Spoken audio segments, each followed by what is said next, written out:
My name is Fiona Maris. When I was growing up, I believed that if I worked really hard, my family would love me as much as they loved my older sister. I thought that doing all the right things, being responsible, and helping everyone would make them notice me and be proud of me. But one night at a family dinner, I learned that it wasn't true. That night changed everything. But before I continue, hit the subscribe button and tell me, where are you watching this from, and what time of day is it? We were all sitting around the dining table in my parents' house in Minneapolis. I had helped pay for that house over the years, saving and giving money whenever it was needed. The evening started like usual. My parents asked my sister Virilia about her live stream, how many people watched her videos, what new sponsors she had, and what free clothes and skincare products she got from brands. They listened carefully, as if she were talking about something very important, like solving a big problem in the world. Then my dad looked at me. He didn't look angry or mean, but like it was something already decided. He said, "Your sister is the pride of this family. She worked hard for her success. Your salary is nothing compared to hers." My mom nodded as if it were a fact everyone already knew. She added, "You should be more like Virilia. She brings honor to this house." I felt the familiar heaviness in my chest, the one I had learned to swallow for many years. But this time, something inside me stayed strong. I didn't yell or cry. I just put down my fork and spoke clearly, keeping my face calm. "If she is the pride of the family," I said, "then from now on she can pay every bill." The room changed instantly. Virilia's smile disappeared, and she choked a little on her wine. No one said a word. For the first time, the silence was mine. "Before we continue, I want you to think about something. Tell me what time it is, where you are, and which city you are watching from.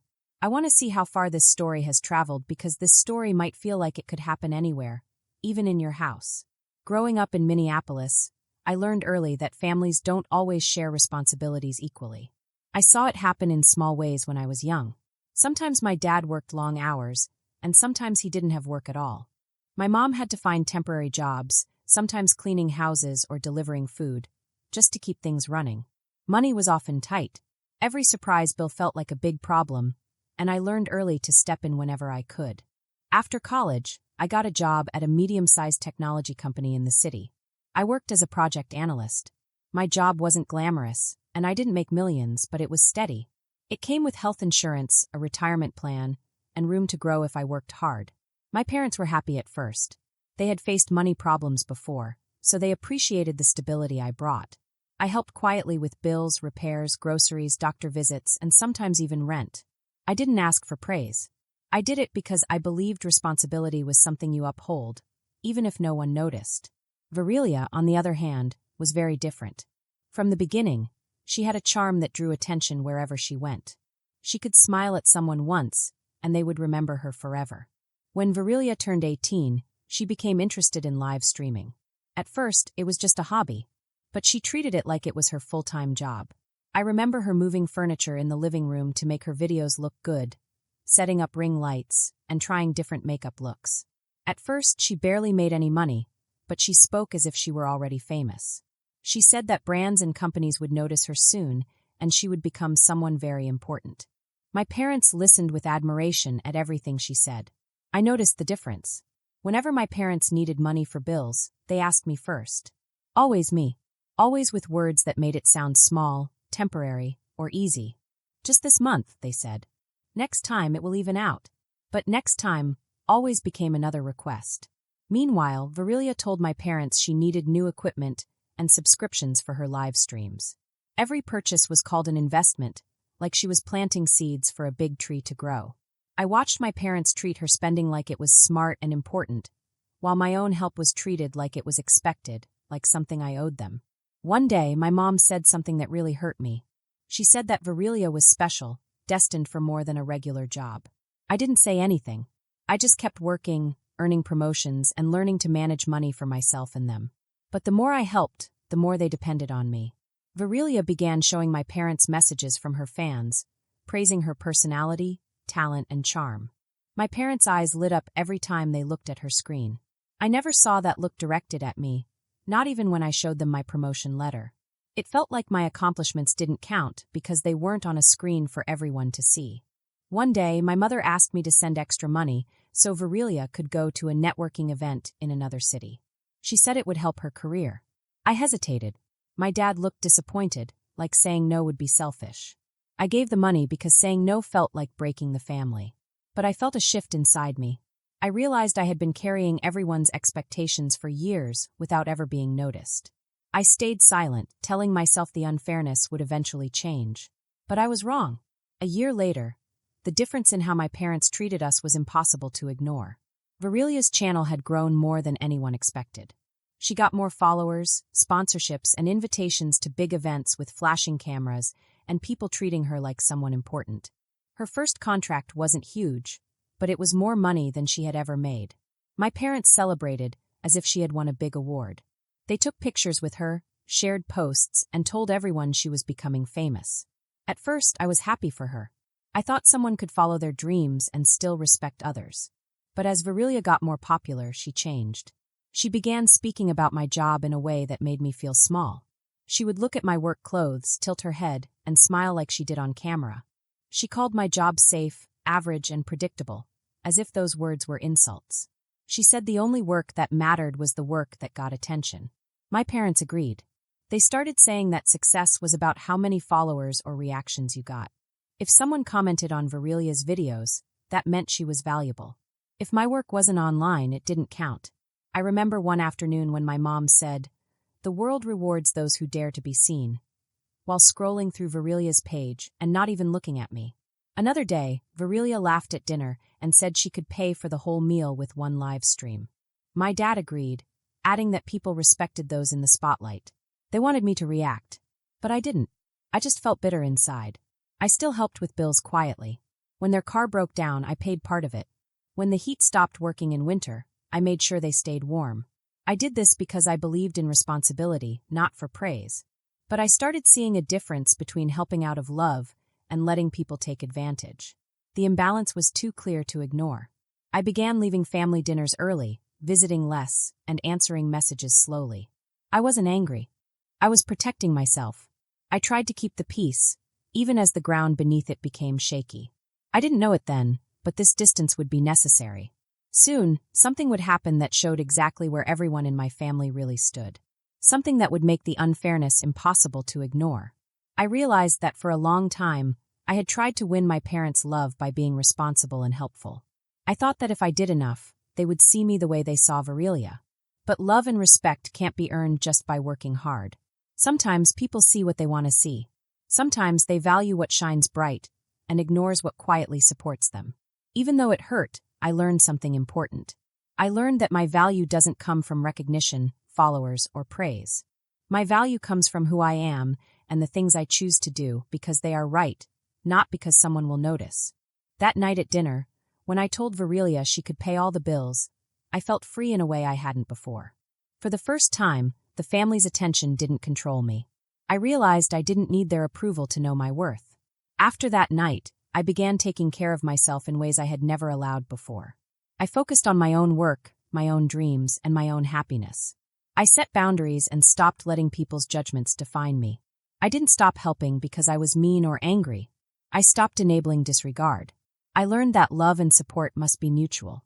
They can't be one-sided forever. I also learned that sometimes, people you love will not act fairly. They might cheer loudly for one person while ignoring another. And sometimes the one being ignored doesn't have to fight for attention. They just need to stand firm, calm, and true to themselves. That is exactly what I did that night. I didn't yell. I didn't cry. I didn't try to compete. I just said what I needed to say and let the silence be mine. I realized that I had spent too many years carrying everyone else's expectations. I had given and given and given, hoping for love and recognition that would never come. That realization was hard, but it was also freeing. For the first time, I understood that I could choose what to give, how to give, and when to give, and that my worth wasn't tied to what anyone else thought. From then on, I focused on living a life that honored myself, not just what others expected. I learned to appreciate my own achievements, no matter how quiet or invisible they seem to the outside world. I discovered that real pride comes from knowing that you acted with honesty, kindness, and strength, even if no one else notices. That's what I learned growing up in Minneapolis. That's what I learned from my family. And that's why, even though I loved Virelia and my parents, I knew I could never let myself disappear in the shadow of their admiration. I had to claim my own space, my own value, and my own voice. A few months later, real life reminded us that no amount of attention or praise could keep someone safe from problems. My mother started having chest pain that wouldn't go away. At first, she tried to hide it. She didn't want to worry anyone. But finally, she admitted it to us. The doctors said she needed regular checkups, tests, and a treatment plan. This plan would take time, patience, and money. The news felt heavy and sad, like a dark cloud had quietly settled over the house. How my family reacted to the news showed me more than just my mother's sickness. Virilia, my sister, said she was too busy to help. She had a full schedule of recording videos for weeks. She talked about brand deals, new content she had to film, and how missing anything could hurt her growth. She said this while putting on makeup in front of her ring light, barely looking away from the mirror. She suggested that someone else could take Mom to her appointments because her work needed momentum to stay relevant. My dad nodded as though this was perfectly normal, like it was expected of someone who was rising and important. I quietly changed my work schedule. I talked to my manager about working from home, moved project deadlines, and got ready to help at home without upsetting my work team. The hospital visits became part of my weekly routine. I learned to recognize the clean, cold smell of the cardiology wing. I carried my mother's bag, waited with her in quiet hallways, and explained what the doctors said in a way she could understand. The first hospital bill arrived, and it was bigger than my parents could pay. They looked at me without asking, but I could feel the unspoken expectation. I used the savings I had carefully collected over the years. I paid that bill, then the next one, and the one after. I did it because I couldn't imagine leaving Mom to face fear alone. I did it because love is not something you measure with money. But each time a receipt slipped into my purse, I felt a quiet shift inside. The unfairness was no longer small. It was clear and heavy. One day, I overheard my dad talking to a neighbor. He sounded proud as he said Virilia was working hard to make a better future for the family. He called her the one investing in tomorrow.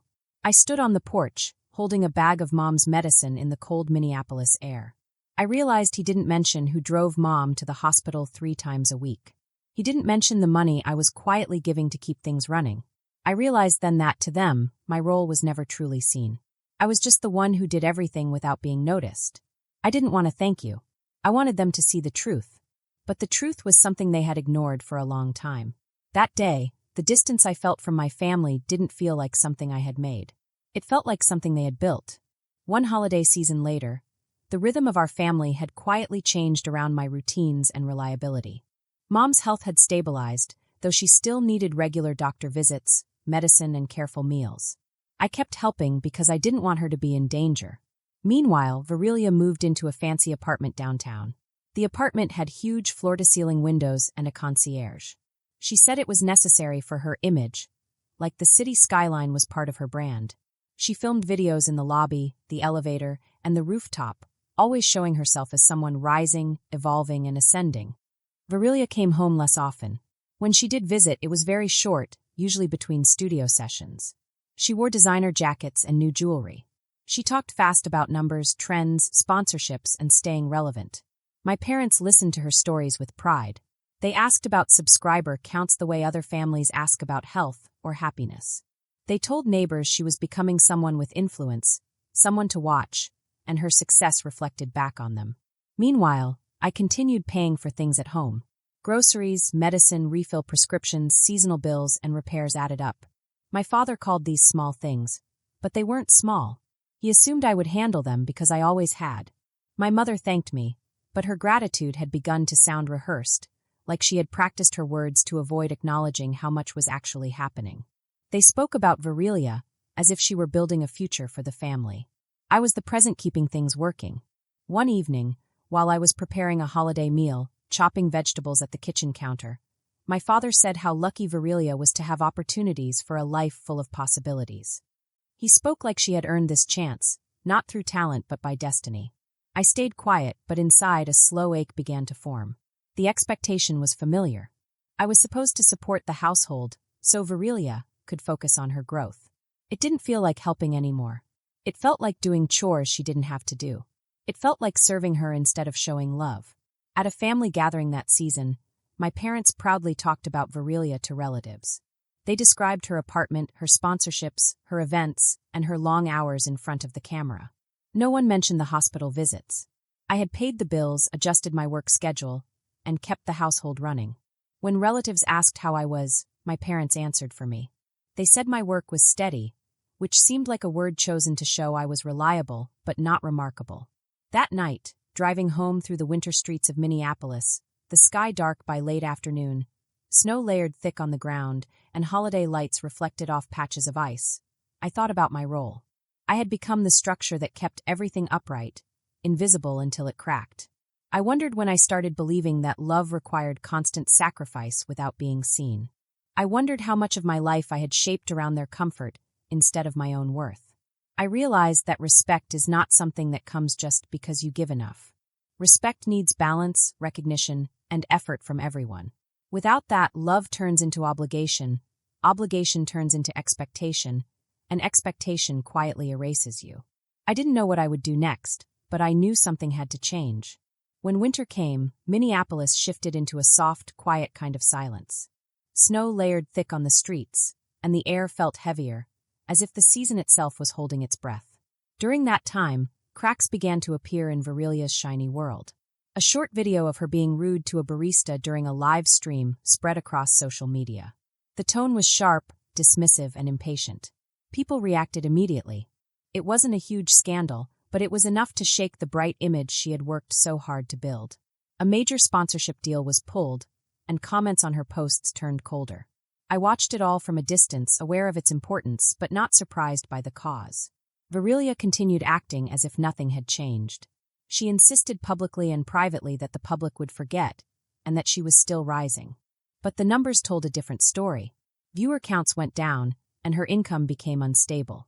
Her fancy apartment, once a symbol of upward movement, became a weight she couldn't manage easily. Yet she refused to reconsider her spending or her behavior. She insisted a comeback was inevitable if she kept performing the same way as before.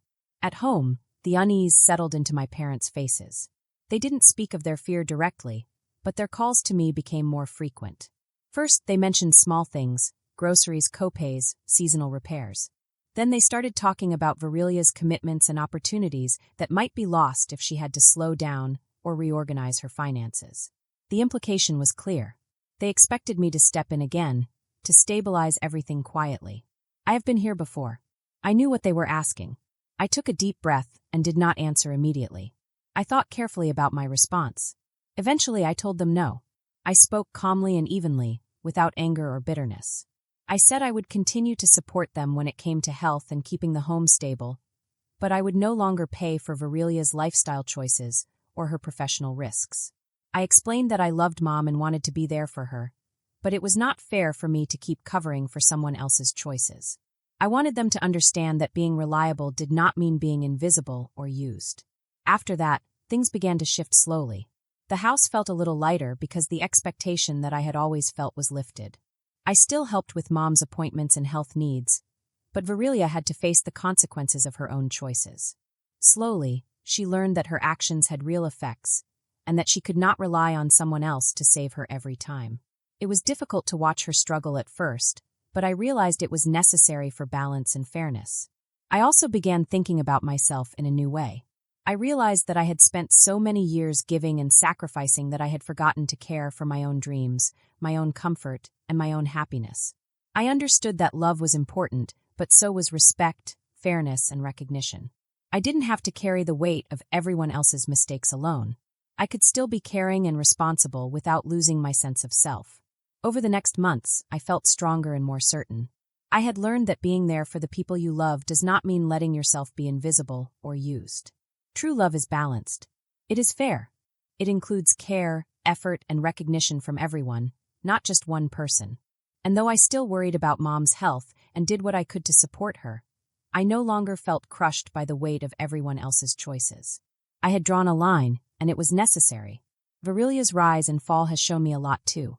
Her glittering world of cameras and sponsorships was exciting, but fragile. It depended on constant attention, flawless performance, and approval from strangers. It could disappear in an instant.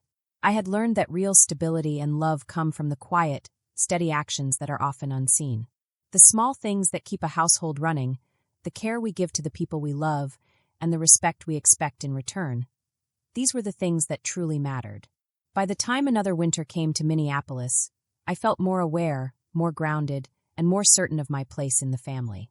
I would always help Mom and make sure she was safe, but I would no longer sacrifice myself for someone else's image or ambitions. I had learned the difference between love and obligation, between support and servitude. I had learned that being reliable does not mean being invisible. And I had learned that true respect is not something you hope for quietly, it is something you claim and deserve. My mother stayed quiet for a long time on the phone, like she didn't really hear what I said. My father asked if I was sure, as if being sure was something strange. I repeated my words again, calmly and clearly, without yelling or getting upset.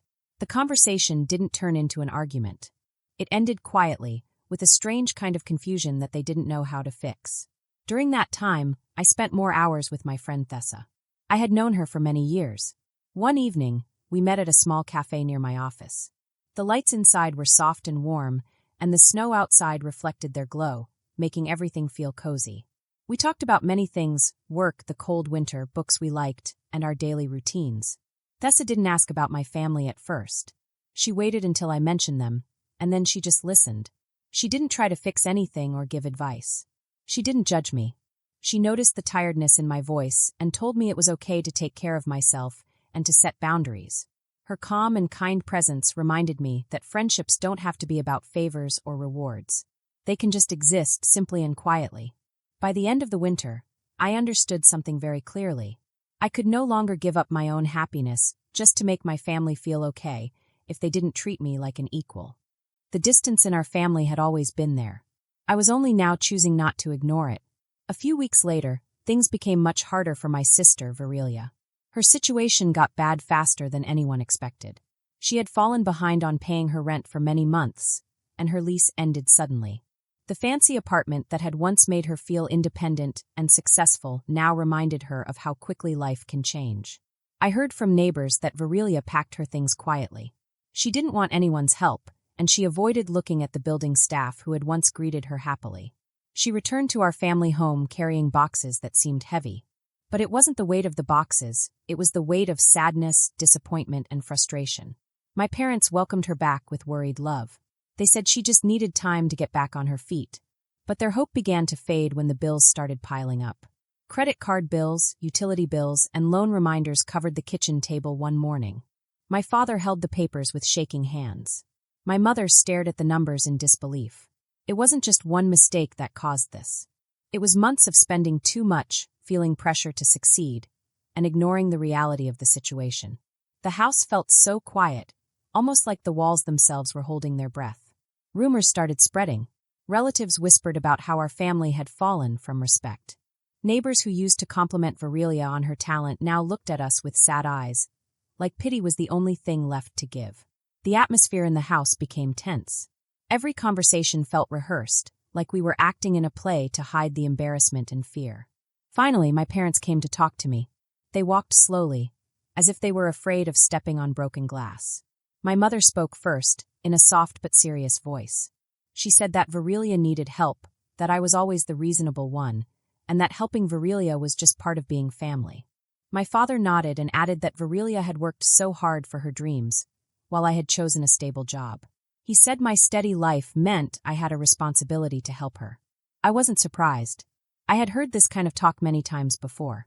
But this time I didn't feel angry or guilty. I didn't feel the need to defend myself. I felt calm and clear. I told them I understood their love and their fear, but I also knew I had been carrying too much for too long. I explained that helping someone didn't mean doing everything for them or letting them avoid responsibility. I spoke calmly and steadily. No yelling. No anger. Just words spoken clearly. They looked at me as if I were speaking a language they didn't understand. My mother said Virelia was still healing emotionally. My father said the family needed unity. I repeated my words calmly. I set my boundary. The conversation ended quietly, but the weight of it stayed in the room. When I left that evening and went back to my own apartment, I felt something close to peace. The money and emotional dependence were gone. I signed my lease one quiet afternoon, when the soft light rested on the windows. It felt like a promise I had made to myself a long time ago. There was no celebration, no posting online, no announcement. I just put my bag on the floor, walked to the window, and took a deep breath. It felt like I had come back to my own body. The silence wasn't empty. It was mine. For the first few weeks, I arranged my apartment carefully. I kept only what I needed and what made me feel good. I cooked my own meals, worked without interruptions, and slept without waiting for a phone call asking for something. I was surprised at how much energy I had once I stopped giving everything to people who only took. My career grew steadily. It felt very different from the chaos I had once enabled at home. I chose projects I cared about, built genuine partnerships, and allowed myself to have big goals without feeling guilty. I no longer carried the burden of proving my worth to people who didn't see it. I didn't have to explain my value in a home where love was only given when I was useful. Peace didn't come all at once. It came slowly through small daily routines, through mornings when my chest felt light, through evenings when I cooked and read without checking my phone. I wasn't happy every moment, but I was free, and freedom made room for happiness to grow. Sometimes memories of the past come back. I thought about how easily I had given everything, how quickly they ignored me, and how familiar it was to be useful instead of loved. But those memories didn't pull me back. They reminded me why I had left and why I wouldn't go back. I learned that love can fail if people don't treat each other with respect. Understanding this wasn't cruel. It was honest. I didn't rescue them again. I didn't visit to ease the tension in their home. I let them face the results of their choices. The distance stayed, and I kept it not with anger but with clarity. I didn't regret it. I saved myself, and saving myself was enough. A person's value can't be measured by applause, attention, or what others think. A person who always gives and never receives eventually disappears behind the needs of others. Choosing yourself isn't mean. It is the foundation of a life lived with respect. Love requires balance, and respect must be mutual. When a family demands sacrifice without gratitude, stepping away is not betrayal. It is an act of healing, an act of courage, and an act of taking care of yourself.